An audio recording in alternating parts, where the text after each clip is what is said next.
আপনাকে পারমিশন দিব না।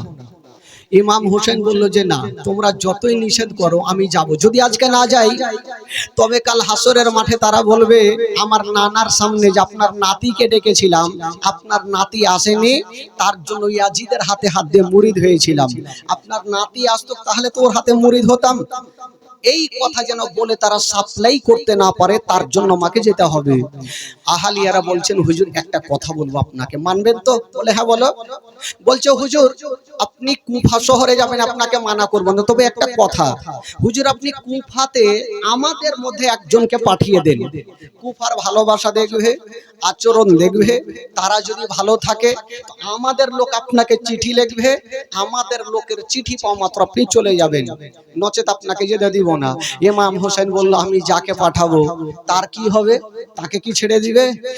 লোকজন বলছেন হুজুর আমাদের মধ্যে কেউ গিয়ে যদি শহীদ হয়ে যায় দুনিয়া কাঁদবে না, আর আপনি যদি গিয়ে শহীদ হয়ে যান তবে দুনিয়ার চোখের পানি থামবে না। হুজুর আমাদের মধ্যে গিয়ে যদি কেউ শহীদ হয়ে যায় দুনিয়া কাঁদবে না, আর আপনি গিয়ে যদি শহীদ হয়ে যান তো দুনিয়ার চোখের পানি বন্ধ হবে না। ইমাম হোসেন বলল তাহলে কাকে পাঠাবো? তো একজন দাঁড়িয়ে গেল, উনারই চাচাতো ভাই, যার নাম হলো ইমামে মুসলিম।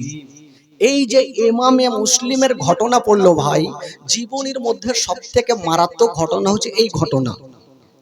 একদিন সময় লাগবে, মোটামুটি আজকে টাইম পার হয়ে যাবে এই ঘটনাতে। ইমামে মুসলিম বলছেন হুজুর আপনি চিন্তা করবেন না, আপনি আমাকে পারমিশন দেন। ভাই মুসলিম তুমি যাবে? বললে হ্যাঁ হুজুর আমি যাব। ঠিক আছে ভাই, যখন তুমি যাবে তো যাওয়ার জন্য রেডি হয়ে যাও। ইমামে মুসলিম বলেছিল হুজুর জানি না কুফার মানুষেরা কেমন আছে তা আমি এখন পর্যন্ত জানি না, তবে হুজুর যাওয়ার আগে হুজুর সেখান থেকে ঘুরে আসবো কি আসবো না কোনো গ্যারেন্টি নেই, তবে যাওয়ার আগে আপনার পিছনে ফজরের নামাজটা আদায় করে আমি সকাল বেলাতে রওনা হয়ে যাব। বাবা গো, এবার ইমামে মুসলিমা রাত্রি বেলাতে শুয়ে আছে, আর ওই মসজিদে যেন ফজরের আজান হচ্ছে। আসলা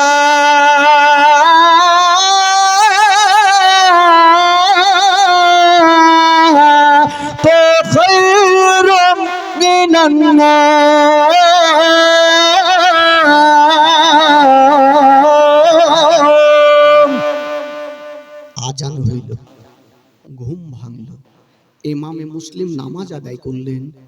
যেমনই নামাজ পড়া হইল সামানপত্র গোছাচ্ছেন। ভাই আজকাল যদি কোনো বাপ বাড়ি থেকে বাইরে যায় তো ছোট্ট বেটা বেটি অবশ্যই বাপের সাথ ধরার চেষ্টা করবে।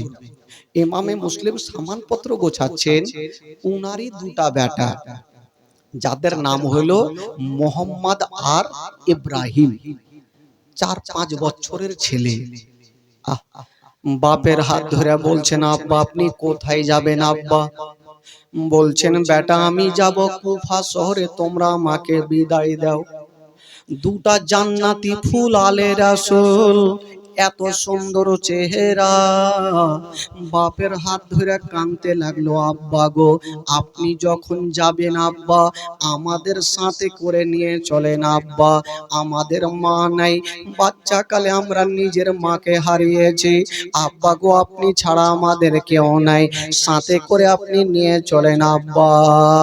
ইমামে মুসলিম বলেছিল ওরে লাজলা দুলারা, ওরে কলেজার পারা, ওরে নয়নের তারা, বেটা এত দূরের রাস্তা তোমাদের নিয়ে যাব না। দোনো বেটা বলছেন আব্বা গো আপনি যদি চলে যাবেন আব্বা জানি না আপনার কি হতে পারে আব্বা, তবে আমাদেরকেও সাথে করে নিয়ে চলেন। বলুন বাবা গো, দেখুন দুটা বাচ্চাকে কেমন করে মরণটা টেনে নিয়ে যায়। তাদের মরণ আছে কুফা শহরে। বাপের হাত ধরে বলছেন আব্বা গো আমাদের সাথে করে নিয়ে চলেন আব্বা। ইমামে মুসলিম বলেছিল বেটা রে এত দূরের রাস্তা তোমাদের নিয়ে যাব না। দোনো ছেলে ভাবলো আল্লাহ গো আমার আব্বাকে যদি বলি আমার আব্বা হয়তো নিয়ে যাবে না। দোনো ছেলে বলছে না ও গো আব্বা গো আপনি আমাদের নিয়ে যাবেন আব্বা, একটু দাঁড়িয়ে যান আব্বা, আমরা একটা জায়গাতে যাব আব্বা, তারপরে আপনাকে বিদায় দিব গো আব্বা। দোনো বেটা ভাবলো, আলোচনা করছে ছোট্ট ছোট্ট ছেলেরা, 5-6 বছরের ছেলে কত বড় হবে, ছোট্ট ছোট্ট ছেলে আলোচনা করছে। হাগো ছোট্ট ভাই বড় ভাইকে জিজ্ঞেস করছেন, দাদা আমার আব্বাকে যদি বলি নিয়ে যাবে না, কি করব? দাদা একজন যদি আমার আব্বাকে বলে তাহলে আমার আব্বা না করবে না, সেটাকে সেটা হলো আমার চাচা হোসাইন যদি বলে দেয় আমার আব্বা নিষেধ করবে না। ঠিক আছে চলো। দোনো বেটা বলছেন, আব্বা গো ঠিক আছে আব্বা আপনি একটু দাঁড়ান, আমরা আসছি। কোথায় যাবে বেটা? বলছে আব্বা একটু দাঁড়ান তো, আমরা যাব আর আসবো।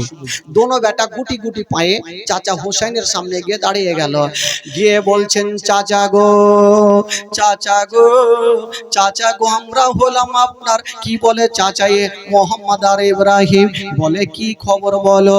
বলছেন চাচা গো আমার আব্বা যাচ্ছে কুফা শহরে, চাচা আমাদের সাথে করে নিয়ে যাই না গো চাচা, একটু বলে দেন চাচা আমাদের যেন সাথে করে নিয়ে যাই গো চাচা। ইমামে হোসেন বলছেন, বাবারে তোমরা কি যাবে? বলল চাচা যাওয়ার জন্য এসেছি চাচা, আমরা বাচ্চা কালে নিজের মাকে হারিয়ে দিয়েছি, আমাদের মা নাই, যার মা জগতে বেঁচে নেই তার দুনিয়াটা অন্ধকার। ও যুবকেরা, যার মা জগতে বেঁচে নাই তার দুনিয়াটা অন্ধকার। বাবা গো পৃথিবীতে সব খুঁজে পাবেন কিন্তু মার মতো একটা মা খুঁজে পাবেন না। যে সন্তানের মা নাই তার দুনিয়াতে কিছুই নাই। দুটা বাচ্চা কাঁদছে, বলছেন চাচা গো আমাদের মা নাই, চাচা গো আমরা আব্বার কাছে থাকি, আজকে আমার আব্বা চলে যাচ্ছে কিন্তু আমাদের নিয়ে যেতে চাইছে না আব্বা। আব্বা গো আপনি একটু আমার আব্বা জানকে বলে দেন, আপনি যদি বলে দেন আমার আব্বা আমাদের সাথে করে নিয়ে যাবে। ইমাম হোসেন বলছেন, ঠিক আছে তোমরা চিন্তা করো না, তোমার আব্বাকে বলে দিয়ে।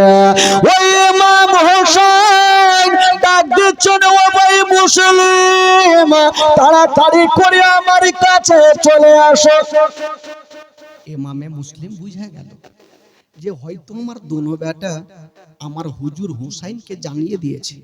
গেল ইমামে মুসলিম গিয়ে বলছে, হুজুর কি খবর, কেন ডাকলেন? বলছে, ভাই মুসলিম তুমি যখন যাচ্ছ তো তোমার দুটা বেটাকে নিয়ে যাচ্ছ না? বলছে, হুজুর কেমন কথা বলবো, আপনি ভালো করে জানেন কুফার মানুষেরা কেমন আছে, গাদ্দার আছে না ভালো আছে সেটা হুজুর জানি না। হুজুর যদি আমি বিপদে পড়ি কিন্তু আমার দোনো বেটাকে আমি কি করে বিপদে ফেলবো? হুজুর একটু নিয়ে যেতে বলিয়েন না। বলে, দেখো ভাই কপালে যেটা লেখা আছে সেটা হবে, দেখেন মরণ কোথায় নিয়ে যাচ্ছে ভাই। ইমামে হুসাইন বলছে, দেখো ভাই কপালে যেটা লেখা আছে সেটা হবে, তোমার দুটা বেটাকে সাথে করে নিয়ে যাও। ইমামে মুসলিম না করতে পারলেন না। বাবা গো দোনো বেটাকে বুকখানে ভরে নিয়ে গালে মুখে চুমা খাচ্ছে। চুমা খেতে খেতে বলছেন, বেটা রে চলো বেটা চলো, তোমরাকে আমি সর্বপ্রথম গোসল বানিয়ে দিই। ইমামে মুসলিম গোসল বানিয়ে দিচ্ছে, গোসল বানিয়ে দিয়েছেন কিন্তু ইমামে মুসলিমের চোখ দিয়ে যেন ঝরঝর করে পানি ঝরে যাচ্ছে। ইমামে মুসলিম ভাবছেন, আল্লাহ মানুষ যখন ইন্তিকাল করে তখন তাকে শেষ গোসল করে দিতে হয়, আল্লাহ গো আমার ছেলেদের গোসল বানিয়ে দিলাম, হয়তো আমি আর কোনোদিন গোসল দিতে পাবো না। দোনো বেটাকে সুন্দর করে গোসল বানিয়ে দিয়েছেন, চাঁদের মতো চেহারা, এত সুন্দর চেহারা, জান্নাতি ফুল আলে রাসূল দুটা বেটাকে সুন্দর করে গোসল বানায়া বাবা গো নতুন জামা পরিয়ে দিয়েছেন। বাবা কেমন পড়িয়ে দিয়েছেন বা, দোনো বেটা বলছেন, আব্বা গো আব্বা গো আপনি এত আদর করছেন আব্বা, কিন্তু কেন কাঁদছেন? বলছেন, বেটা রে জানি না বেটা ওই কুফার মানুষেরা কেমন আছে, গাদ্দার আছে না ভালো আছে, তবে বেটা রে আমি জানি কুফার মানুষদের সকাল বেলাতে রং হয় আলাদা আর বিকাল বেলাতে রং হয় আলাদা, গিরগিটির মতো তাদের রংটা পাল্টে যায়, তারা গাদ্দার বেওয়াফা। বেটা তোমাদের নিয়ে যাব, জানি না যদি আমি বিপদে পড়ে যাই তবে তোমরাও বিপদে পড়ে যাবে। দুটা বাচ্চা কাঁদতে কাঁদতে বাপের হাত ধরে বলছেন, আব্বা চিন্তা করবেন না, আব্বা এত দূরের রাস্তা আপনার সঙ্গে যাব, হুজুর কথা দিলাম কোনো বিরক্ত আমি করব না। ছোট্ট ছেলেটা বাপের হাত ধরে বলছেন, আব্বা আপনি জানেন আমাদের মা বেঁচে নেই, আব্বা গো আপনার কোলে পিঠে চেপে আমরা মানুষ হচ্ছি, আব্বা কেমন করে আমাদের একাই ফেলে